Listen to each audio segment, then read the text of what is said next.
Yo, what's up YouTube? Welcome back to my YouTube channel. Today, we got a little different type of video. Today, we are actually going to react to what makes CGI bad. Now, without further ado, I say we get straight into it. Superman! Can we ask you some questions? Superman's mouth, Doctor Strange's eye, MODOK's floating head, Axel's floating head, exploding Elena, ice skating Flash, and Black Adam looking like a thumb. What do all these shots have in common? Yeah. They're universally ridiculed for having terrible visual effects and CGI. Yep. But have you ever stopped to wonder why? In this video, let's look at some of the most infamous shots in DC and Marvel movies and analyze exactly why they stuck out so much. Let's break them down, fix them up, and by the end of it all, maybe get to the bottom of the age-old question. What makes CGI? I feel like one of the things that makes CGI bad, I feel like the number one problem is time. Because sometimes they be going into projects that they don't really get much time to, throw the CGI, because it's like, oh, we got to release this next year. So, try to rush as much as you can. And then it results in things like these. But yeah, I think that's the main problem, really. I feel like we can just end the video right here. Bad. First, let's start with Superman's mouth. It baffles me to this day why DC chose to put their most glaring visual mistake at the very start of the movie. You see, Henry Cavill had already finished filming Justice League, but when DC wanted him back for reshoots, he couldn't shave off his mustache because Mission Impossible Fallout wouldn't let him. So DC had the impossible task of recreating the entire lower half of his face. Compared to this, creating a supervillain like Steppenwolf is easy since he's already fully CG. It's also straightforward to create a living, breathing CG human. But the moment you start to mix the top half of something with the bottom half of something else, you're gonna run into problems. Because human faces are the one thing each and every one of us sees on a daily basis. Now, I'm not looking at Henry Cavill every day, but a quick image search brings up all these pictures, and right away, you can see that he has this huge smile. But here, they never let him smile all the way. He rests in this in-between place, never committing and just freaking us out, honestly. It's too blurry, washed out, and a little red. Just to experiment, let me bring one frame into Photoshop. And I feel like his mouth is way too big. Sharpening it a bit, upping the contrast, and shifting the colors. Even though the lip shape still isn't right, already it looks a little more integrated. So how did this slip through the cracks and end up on IMAX screens all over the world? Well, poor planning, a rush deadline, and DC. See, that's what I said. That's what I said. Could shoot. Now on to 2021's Black Widow. It's a bold move, making an entire movie about a character who already died in another movie 2 years earlier. Is bold the right word? But the one shining light was the fun new addition of Yelena Belova. She was bad. Ugh, that was disgusting. And when she wasn't talking about pockets for hours, she was spunky, sassy, and stopped the sinister soldiers. I liked her. I still do. I can't wait for Thunderbolts. This was fun! No! Now, this can be broken down into two.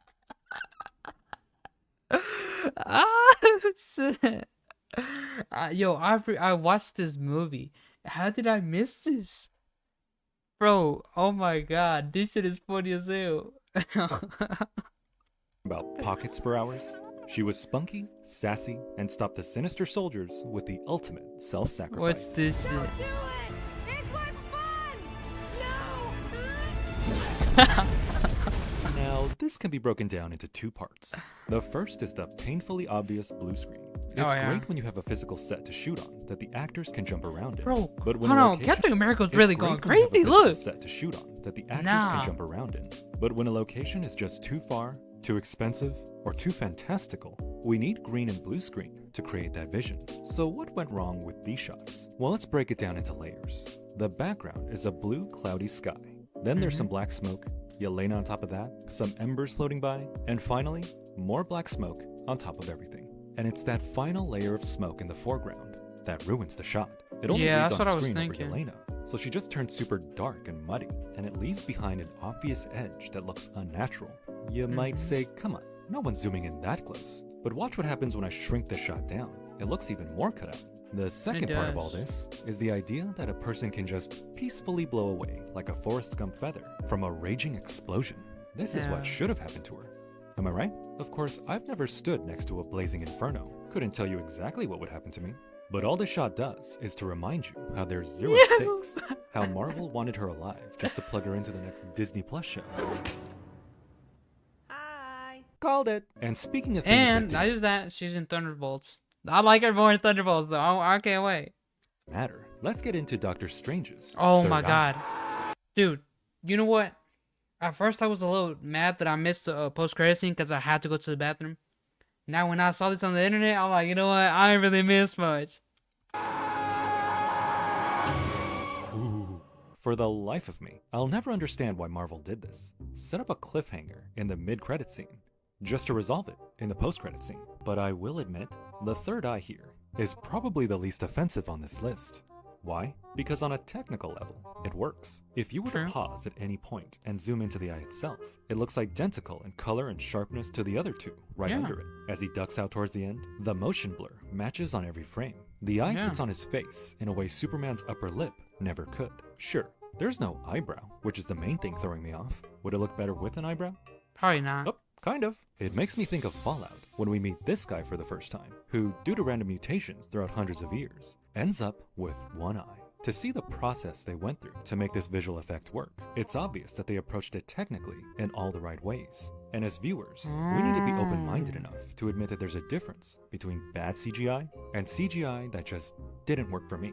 After all, Yeah. it's a comic book movie. People flying everywhere, giant monsters running around, and a little eye on a forehead gets you mad? So is this I bad actually CGI? never had a problem with that No. one. Not really. Does it take a little time to get used to? Yes, absolutely. Yeah. But after Multiverse of Madness, the piggies were eating good because Love and Thunder released just 2 months Oh, later. And the brother. one thing people absolutely Oh, brother. What do I have for this?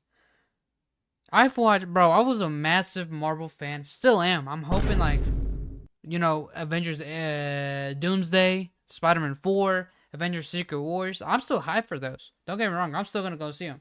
But I feel like, after, like, Disney Plus shows, they kind of ruined the movies. Because I watched them, but I stopped watching them. Like, I didn't even get to watch Black Panther 2. I just decided to spoil myself for Captain America Brave New World. Even though it looks entertaining enough to watch it, I might actually watch it. I just this was the last movie I genuinely went to the theater to go and see that was Marvel related, because I genuinely thought it was gonna be good, but nope. I should have kept my money in my pockets. sorry to do that to you. I know we all still have GTSD. The one thing that people brought up as the worst example of CGI throughout the whole film happened here. Astrid, Oh, are you okay? I no longer go by the name Astrid. oh my now god. known as Axel. If you were lucky enough to watch this movie in theaters, you might have caught Marvel's first attempt at this effect. But as they often do, they redid the CGI for DVDs and Disney Plus. If you compare the two, you'll see that with months to fix it, Yeah, I got to see this in the theater. Bro, he looked like those memes with the flare going around. all they did was add a smudged out yellow aura around him and crank up the chromatic aberration. For those of you unaware, chromatic aberration is what happens when a camera lens can't focus all colors of light to the same point, resulting in areas of an image where we see That actually red, hurts my green, eyes. or blue outlines. In almost every visual effect throughout comic book movies and TV shows, you'll always see it in some way or another, and in small doses. It works, but when it's pretty much the only thing they rely on, that's where things fall flat. And the fact Yeah. that this entire effect exists simply to have this back and forth about the name Axel. Axel. Astrid. Axel. Astrid. Axel! You got time for this? Aren't you locked up in a cage? In space? How are you all breathing by the True. way? The shame here lies in how great Love and Thunder could have been. Like for the shadow monsters on the black and white planet, did you know they had kids draw what scared them? And then the CG team recreated lifelike versions of them? I'd watch Really? an entire movie just about these guys. There were good ideas being thrown around, but I a didn't few know that. shots could have used That's a little just more tough. time in the oven. Or maybe floating heads were never meant to look Oh right. my. Now let's check in with Black Adam. As the bad guys are getting away, he I flies thought up the to catch CGI them, was resulting good in on this unfortunate moment. I always think of Casper, where Bill Pullman uses a plunger on Stretch's nose.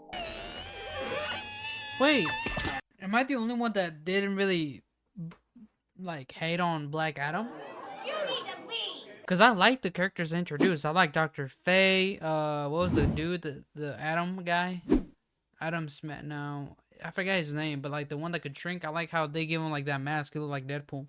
Yeah, I like the characters they introduced. I like the CGI. I didn't really see much bad about it. Same energy.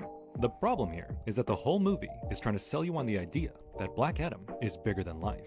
His backstory, his introduction, all these shots where we see him hovering like a savior, they want you to think of him as some mythical figure akin to the Greek gods. But even though this entire sequence does take place high in the clouds, when the director pointed the camera straight at The Rock's face, it made him look a little less imposing. And if that wasn't bad enough, he's also changing the focal length, warping the perspective, and emphasizing the disconnect between head and body.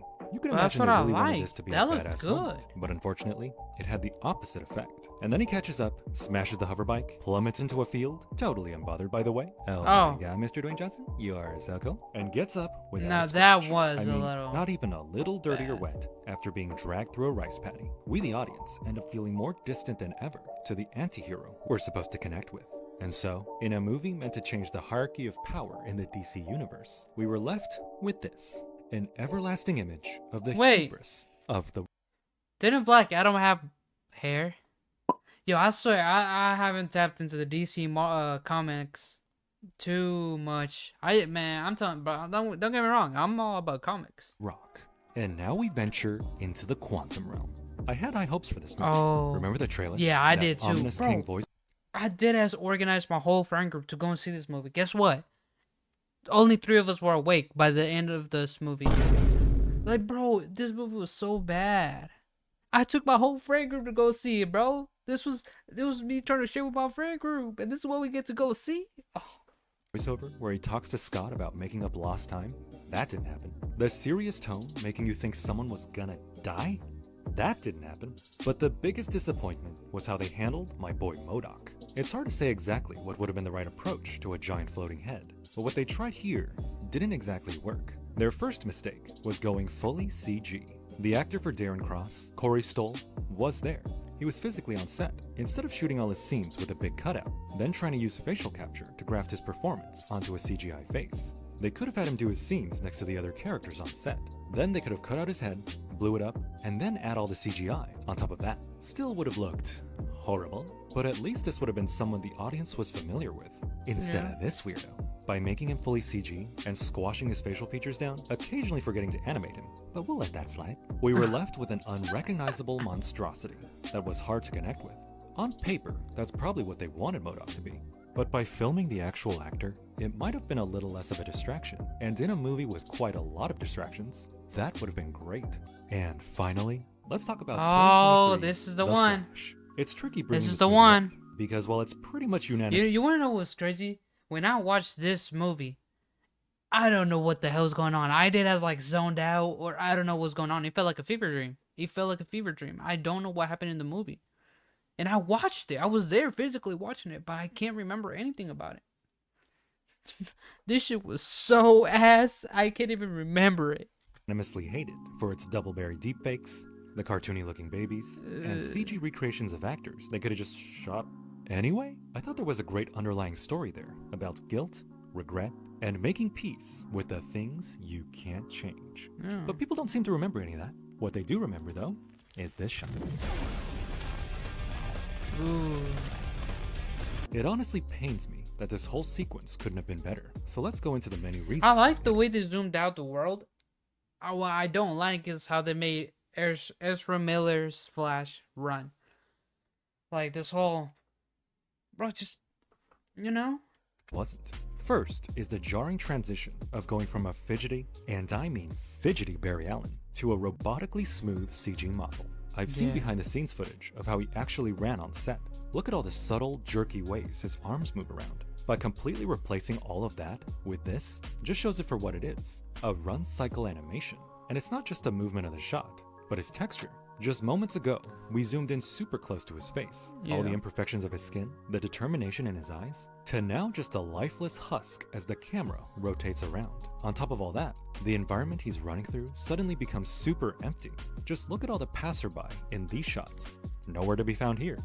It's a problem the CW show struggled with too, and the Spider-Man games. People just vanish. I get that it's time-consuming to create a populated city, but just plant a few hundred colorful blobs here and there. Okay, They don't for, even have to for move. games it's a little different though. Because for games, if you wanna, if you wanna be able to see people walk around and all that, that might take a little more storage in your console or PC.